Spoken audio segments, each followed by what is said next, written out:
Assalamualaikum warahmatullahi wabarakatuh. Perkenalkan, nama saya Anissa Wahyu Putri, NIM 202311115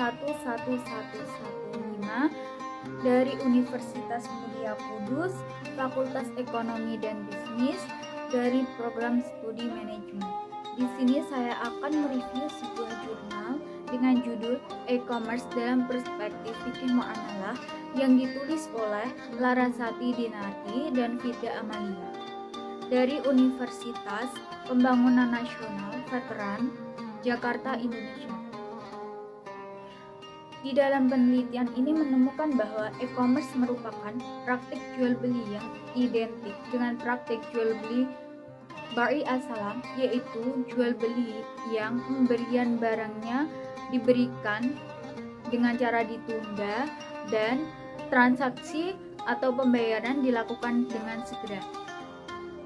Dasar hukum Bari Asalam diperbolehkan berdasarkan Quran Surat Al-Baqarah Juz 2 ayat 282.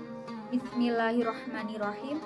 Ya ayyuhalladzina amanu idza tadayatum bidaini ila ajalin musamma. Dari sepenggal ayat tersebut memiliki arti, hai orang-orang yang beriman, apabila kalian melakukan jual beli atau utang piutang tidak secara tunai untuk waktu tertentu, maka tuliskanlah,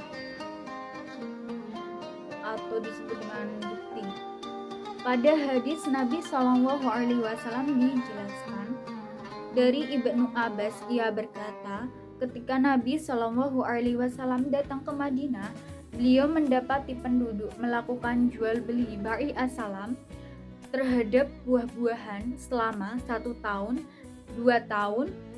Kemudian Nabi berkata, siapa yang melakukan jual beli Bari Asalam terhadap sesuatu, hendaknya dengan aturan yang jelas dan timbangan yang jelas sampai batas waktu tertentu. Bari Asalam harus memenuhi beberapa syarat, diantaranya: pertama, pembayaran dilakukan di muka atau kontak. Yang kedua, dilakukan pada barang-barang yang memiliki kriteria yang jelas. Yang ketiga, penyebutan kriteria barang pada saat akad dilangsungkan. Penjual dan pembeli berkewajiban untuk menyepakati kriteria barang yang dipesan. Keempat, penentuan tempo penyerahan barang pesanan.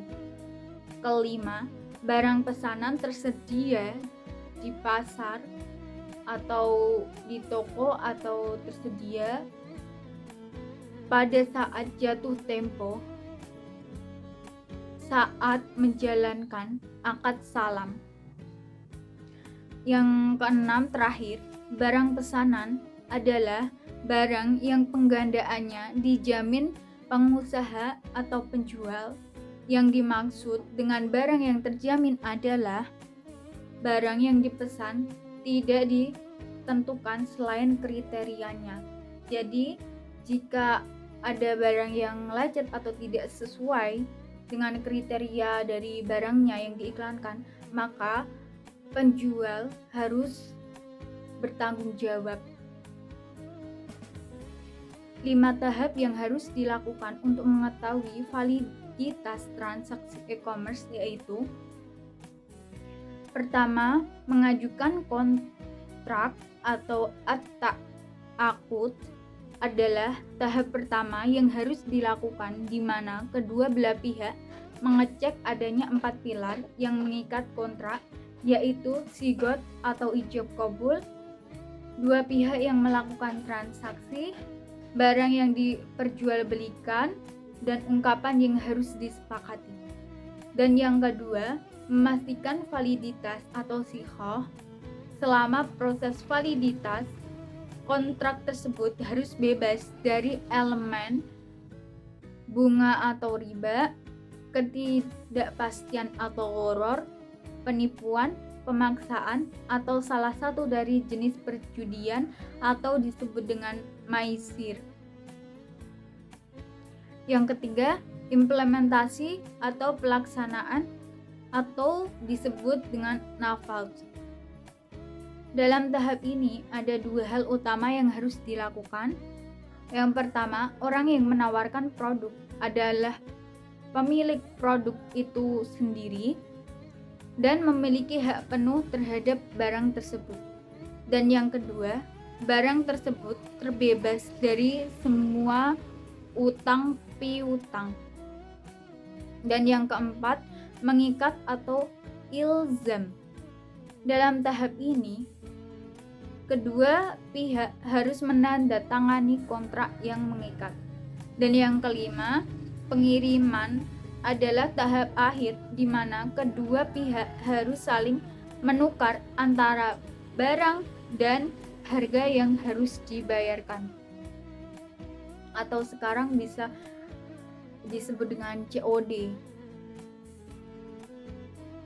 Dan yang 6 atau terakhir, pembayaran untuk transaksi e-commerce biasanya dilakukan dengan kartu kredit, sedangkan bari as-salam dilakukan atau diberikan kebebasan bagi kedua belah pihak yang bertransaksi untuk dapat mengatur tenggang waktu menurut situasi dan kondisi serta kesepakatan dari keduanya. Salah satu marketplace terbesar di Indonesia yang diteliti dalam jurnal ini adalah Tokopedia. Tokopedia bekerja dengan lebih dari 4 juta pedagang, merek resmi, dan berbagai mitra logistik dan pembayaran. Tokopedia adalah portal web dengan model customer-to-customer marketplace yang menyediakan layanan kepada pengguna untuk dapat menjadi penjual maupun pembeli di website atau portal Tokopedia. Dengan demikian, transaksi yang terjadi adalah transaksi antara member Tokopedia, sehingga pengguna memahami bahwa batasan tanggung jawab Tokopedia secara proporsional adalah sebagai penyedia jasa portal web. Tokopedia memiliki fasilitas escrow atau yang disebut dengan rekening bersama.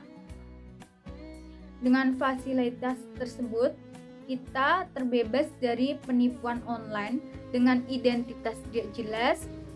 Tokopedia juga menyediakan berbagai macam metode pembayaran yang dapat dilakukan sesuai keinginan kita. Kita dapat menentukan metode pembayaran sesuai kebutuhan dan menyesuaikan dengan jangkauannya,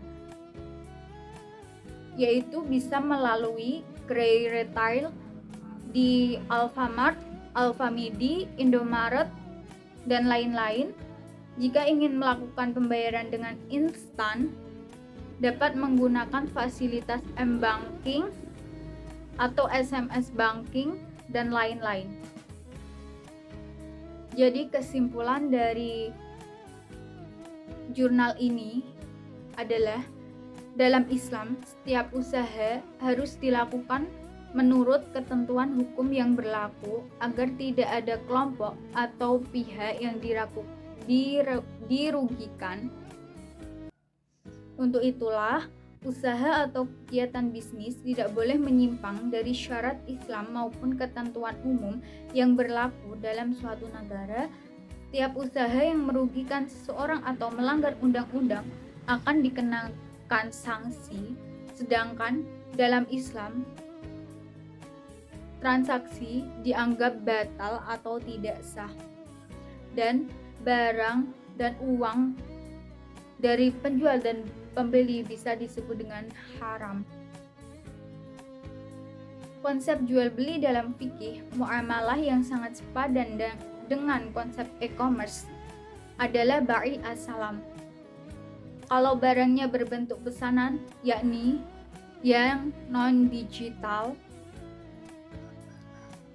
transaksi e-commerce secara hukum boleh dilaksanakan mubah apabila syarat dan rukunnya sudah terpenuhi seperti halnya transaksi assalam ba'i assalam. Sekian dari review jurnal yang saya review. Mohon maaf apabila salah tutur kata, ucapan. Saya mohon maaf sebesar-besarnya dan semoga bermanfaat. Wassalamualaikum warahmatullahi wabarakatuh.